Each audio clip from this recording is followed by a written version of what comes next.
Postmortem report வந்து very சிம்பிளாக இருக்குது. கேஸில் அந்த ஆடியோவில் பொண்ணு வந்து கொடுத்த வாக்குமூலத்துக்குமே போஸ்ட்மார்ட்டம் ரிப்போர்ட்டுக்கு சம்மந்தமே இல்லாமல் இருக்குது.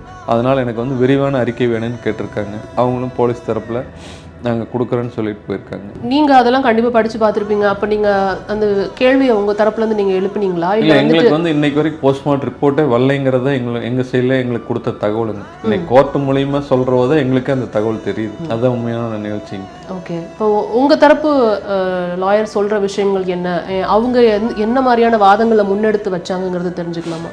இல்லை, அதுதான். ஏன்னா பொண்ணு நடந்த கொடுமைகள் எங்கள் மூலியமாக தெரிஞ்சுக்கிட்டாங்க.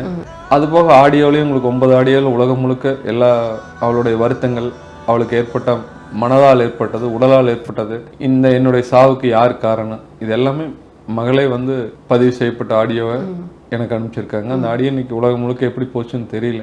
அந்த ஆடியோவில் எல்லா விவரம் சொல்லியிருக்கா.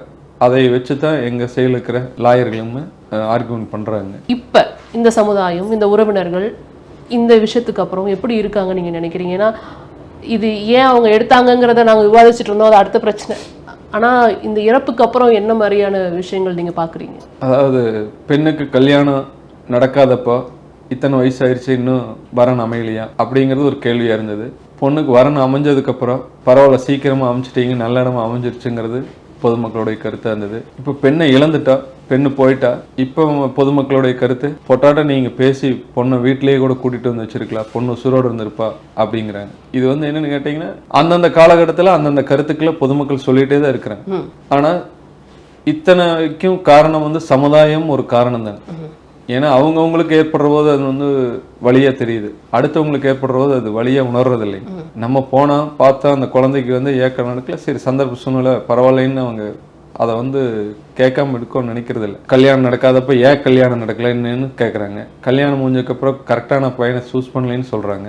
இறந்ததுக்கப்புறம் இப்போ பிள்ளை கூப்பிட்டு இருந்துச்சுங்க உசுரோடு இருந்திருப்பான்னு சொல்கிறாங்க. அப்போ என்னென்னு கேட்டிங்கன்னா, பெண்ணுக்கு அதே நிலைமை தான் ஏற்பட்டிருக்கு. ஏன்னா அங்கே வீட்லேயுமே மாமனார் வந்து அடிக்கடி சொல்கிறதெல்லாம், உங்கள் அப்பாவுக்கு வந்து அட்டாக் இருக்குது, நீ வந்து போய் உங்கள் அப்பாட்டில் ஏதாவது சொன்னீங்கன்னா அவர் திடீர்னு ஏதாவது ஆயிடுச்சுன்னா உன்னுடைய வாழ்க்கை கேள்விக்குறியாயிரு, இப்படியே சொல்லிட்டு அவரும் மிரட்டியிருக்காரு.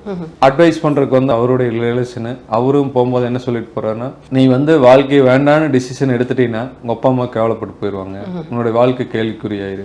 இதுதான் அவர் கடைசியாக சொல்லிட்டு. அப்போ என்னன்னு கேட்டிங்கன்னா, சமுதாயம் வந்து ஒருத்தனுடைய முன்னேற்றத்துக்கும் அதே மாதிரி அவனுடைய இழப்புக்கும் அந்த சமுதாயம் தான் காரணமாக இருக்குங்கிறது இப்போ பெண் இழந்ததுக்கப்புறம் தெரிகிற ஒரு மிகப்பெரிய ஒரு கேள்விக்குறியாக இருக்குது. இதில் உங்களுக்கு ஏற்பட்ட தடங்கல்கள் என்னென்ன அப்படின்னு நான் தெரிஞ்சுக்கணும்னு நினைக்கிறேன். குறிப்பாக இன்றைக்கி நீங்கள் வந்துட்டு முதல்வரோட தனிப்பிரிவுக்கு வந்து கம்ப்ளைண்ட் மறுபடியும் பண்ணியிருக்கீங்க. என்ன தாமதம் ஆகிட்டுருக்கு, என்ன தடங்கள் இருக்குது அப்படிங்கிறத தெரிஞ்சுக்கலாமா? அதாவது பணபலம், அதிகார பலம் ரெண்டையும் வச்சுட்டு இந்த கேஸினுடைய அடுத்த கட்ட நடவடிக்கைக்கு போகாமல் கேஸை வந்து ஒரு சிம்பிளான ஒரு கேஸாக முடிக்கிறதுக்கு உண்டான எல்லா வேலையும் பண்ணிகிட்டு இருக்கிறாங்கிறது எங்களுடைய, அதுதான் எனக்கு ஒரு மிகப்பெரிய தடைக்கலாக இருக்குது. ஏன்னா இன்றைக்கி